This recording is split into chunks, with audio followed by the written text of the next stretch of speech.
Arrowhead. तो movie की शुरुआत में पता चलता है कि हैच और लैंग नाम के दो महायोद्धाओं के बीच चलने वाली शक्ति संघर्ष आखिर में समाप्त होती है और उस लड़ाई में लैंग की सेना की जीत होती है। इस जीत की याद में लैंग हर साल इस दिन को डे ऑफ लिबरेशन यानी मुक्ति दिवस के नाम पर मनाता है। हैच के सभी फॉलोअर्स मारे गए होते हैं और बदकिस्मती से जो जिंदा बच जाते हैं उन सभी को जेल में भेज दिया जाता है। उस जेल में कैदियों को काफी कठिन काम देकर उनसे मजदूरी करवाई जाती है। वहाँ के सभी मर्द खदान में काम करते हैं और हर इंसान के मुंह में लोहे का मास्क लगाया होता है, जिसके कारण वे सिर्फ तरल पदार्थ यानी कि लिक्विड फूड ही खा सकते हैं और ना वे किसी से बात कर सकते हैं, ना वे कुछ खा सकते हैं और ना ही अपने मुंह से सांस ले सकते हैं। उस खदान के बीच में एक बहुत बड़ा ग्राइंडर चलता है जो मांस को पीसता है और उस ग्राइंडर के चेन को कैदियों के पैरों पर बांधा गया होता है। एक दिन वो ग्राइंडर अचानक बंद पड़ जाती है और वहाँ का वार्डन काई से उसको ठीक करने को कहता है। तभी एक नए कैदी को वहाँ लाया जाता है। जब गार्ड्स व्यस्त होते हैं तभी एक कैदी दूसरे कैदी के साथ लड़ने लगता है। उसी समय कोई ग्राइंडर को ऑन कर देता है और उसकी चेन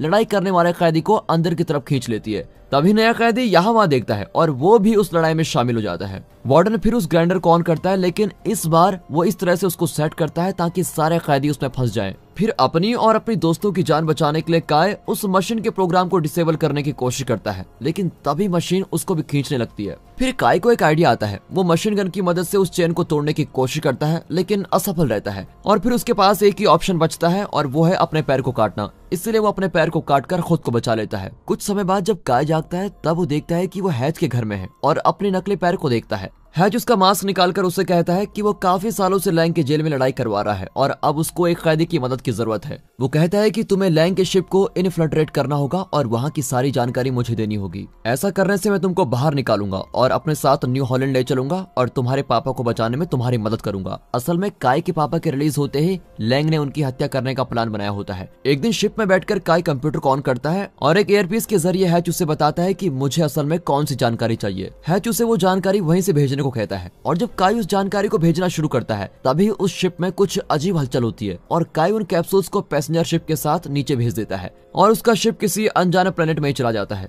कुछ देर बाद काय जाकर बाहर की ओर भागता है, लेकिन वो अपने हेलमेट को लेने फिर से शिप के अंदर भागता है क्योंकि बाहर का एनवायरनमेंट बहुत ही वैश्विला बनते जाता है। फिर काय शिप में रखे किसी कंप्यूटर से कोई जानकारी प्राप्त करने की कोशिश करता है, लेकिन उसे लॉग इन करने के लिए ऑथराइजेशन की जरूरत पड़ती है और वो कंप्यूटर उसे शिप में ऑक्सीजन की मात्रा कम होने की चेतावनी भी देता है। फिर उस शिप का कमांडर और लैंडर उससे संपर्क करके जिंदा बचे हुए सभी लोगों को दुर्घटना के स्थल पर इकट्ठा होने को कहता है। तभी काय शटल से बाहर निकलता है और हैच से संपर्क करने की कोशिश करता है। इसी दौरान वो वहाँ पर ऑरलैंडर को देखता है और वो मर चुका होता है। फिर उस कैप्सूल से टैरन नाम की एक लड़की बाहर आती है और काय उसके मास्क को टैरन के चेहरे पर लगाकर उसको उठाकर शटल में लेके चला जाता है, लेकिन वो ये नहीं देखता कि ऑरलैंडर की बॉडी को कोई क्रिएचर खींचकर पत्थरों के बीच लेके जा रहा है। होश आने पर टैरन पहचान लेती है कि उस शटल के अंदर गैर कानूनी रूप से आने वाला इंसान काय ही है। फिर वे दोनों शिप के टूटे हुए टुकड़ों की खोज करते हुए जाने लगते हैं। तभी टैरन नीचे गिरे हुए एक धातु को देखकर कहती है, ये तो काफी जल्दी ऑक्सीडाइज हो रहा है, यानी ये पर्यावरण आगे चलकर इंसानों की त्वचा को भी बिगाड़ सकता है। फिर काय दूर में किसी शिप को देख लेता है और वो उसके बगल में से चमकते हुए खंबे को भी देखता है जिसमें कि इलेक्ट्रिक शॉक होता है। वो खंबा उसी शिप में से होकर बाहर निकलता है। अब टैरन अंदाजा लगाती है कि काय हैच का सैनिक है और वो कहती है कि हैच कोई अच्छा इंसान नहीं है, तुम उससे दूर रहो। लेकिन काय अपनी सेना के साथ वापस धरती पर जाना चाहता है क्योंकि उसे फिर से जेल में नहीं जाना है। फिर वे टैरन को उसका वेपन लौटाता है और वापस जाकर शिप में बैठ जाता है और उसे उड़ाने की कोशिश करता है, लेकिन तभी उसको याद आता है कि कंप्यूटर को चलाने के लिए तो उसके पास अथॉरिटी नहीं है। फिर वो हैच के बारे में कोई जानकारी प्राप्त करने की कोशिश करता है और उसे हैच की पूछताछ करने वाली एक रिकॉर्डिंग मिलती है जिसमें वो अपने किए हुए गुनाहों को मान रहा होता है और एक खतरनाक जेल को हासिल करने की इच्छा के बारे में भी कहता है। फिर काय जाकर टैरन से कहता है कि वो उसे अपने साथ धरती पर ले जाएगा, लेकिन उन्हें ये सब जल्दी करना होगा। अब कुछ ही मिनटों में शिप उस प्लेनेट से बाहर निकलने वाला होता है और टैरन के कहने पर काय अपने कपड़े उतार देता है ताकि बाकी के लोगों को शक न हो कि वो हैच की सेना में से है, लेकिन इसका कोई फायदा नहीं होता। वे वहाँ पहुंचने में बहुत देरी करते हैं और वो शिप उड़ने लग जाता है। शिप को देखते समय काय को कोई क्रिएचर एक खड्डे के अंदर खींच लेता है और काय बाहर आने की बहुत कोशिश करता है, लेकिन वो उसको अपनी तरफ खींच लेता है। फिर टैरन शिप में लौटकर अपना हेलमेट निकाल लेती है और सो जाने का फैसला करती है क्योंकि वहाँ ऑक्सीजन की बहुत कमी होती है, लेकिन कंप्यूटर कोई सिग्नल देता है जिससे वो बहुत परेशान होती है। फिर वो उन पत्थरों के बीच जाती है जहाँ पर काय फंस गया था और वो वहाँ काय को लेटे हुए देखती है। फिर बड़ी मुश्किल से उसको खींचकर वो शटल में लेके जाती है और कुछ टेस्ट करने के बाद टैरन को पता लगता है कि काय के शरीर को उस वैश्विले पर्यावरण में कोई असर नहीं हुआ। काय सभी बातें भूल गया होता है, लेकिन वो कहता है उसकी तबीयत अब बिल्कुल ठीक है। तभी टैरन कहती है कि अब हमें बचाने के लिए कोई शिप नहीं आने वाला, लेकिन हमारे शटल को उठा दिखाकर हमारी मदद करने वाले लोगों को मैंने ढूंढ लिया है। फिर वो उस चमकते हुए पत्थर के पास चले जाते हैं, लेकिन अब वो ओरलैंडर के शरीर के चारों ओर एक आवरण बनकर रहता है। अब क्योंकि ओरलैंडर होश में नहीं आता, इसलिए काई ओरलैंडर की आंखों को स्कैन करता है ताकि वे शिप को स्टार्ट करके वहां से निकल सके। फिर वे जाकर इंजन को स्टार्ट करता है और ओरलैंडर के बिना वहां से निकलने का फैसला कर लेता है। लेकिन टैरन उसे याद दिलाती है कि वे दोनों बचपन से एक दूसरे को बहुत जानते हैं और पता चलता है कि जब काई छोटा था तब उसके पापा टैरन के पापा के लिए काम किया करते थे। टैरन भी कह दी थी कि जिस तरह मेरे पापा और तुम्हारे पापा एक अच्छे दोस्त थे, उसी तरह हम दोनों भी एक अच्छे दोस्त होंगे और मैं तुम्हारा साथ हमेशा दूंगी। तभी ओरलैंडर को होश आता है और वो हैच के बारे में कुछ बुरी बातें करता है। वो डायरेक्ट हैच की सेना को मारने की बातें करता है। काई उसको रोकने की कोशिश करता है, लेकिन वो टैरन के हेलमेट पर गलती से शूट कर देता है और वो अपने आप को भी बहुत चोट पहुंचाता है। फिर काई बेहोश हो जाता है और जब वो जागता है तो वो रेगिस्तान में होता है, वो भी बिना कपड़ों के। उसके शरीर पर काफी घाव भी होते हैं। फिर वो वहाँ टैरन के कंकाल को देखकर बहुत उदास होता है।